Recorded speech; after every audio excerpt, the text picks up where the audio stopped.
Ils refusent d'être érigés en héros, mais comme victimes des essais nucléaires. Comme 6 autres vétérans, Gérald Carrasco reçoit la médaille de la Défense nationale essais nucléaires.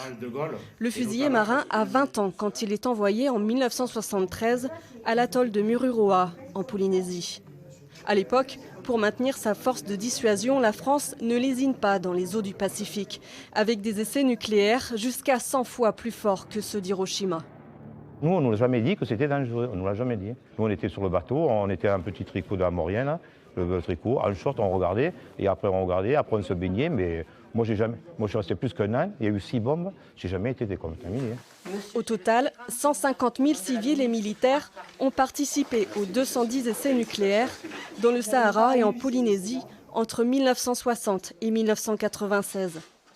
Si aujourd'hui il n'y a plus d'essais français dans le monde, le nucléaire s'impose dans les débats. Il est absolument impossible de faire l'impasse du nucléaire aujourd'hui, et hier et demain. Pour la bonne et simple raison que toute notre indépendance, notre souveraineté nationale est basée sur une capacité de notre pays d'être autonome et d'avoir ce pouvoir de dissuasion que nous apporte le nucléaire. On est absolument apolitique, ni pour ni contre le nucléaire. Chacun a sa façon de penser, mais nous, au sein de notre association, c'est clair et net, le seul combat, c'est la reconnaissance des vétérans des essais nucléaires. Le nucléaire n'a pas fini de faire débat. En attendant, les vétérans, eux, espèrent la reconnaissance de la France pour tous ceux qui se sont engagés à son expansion.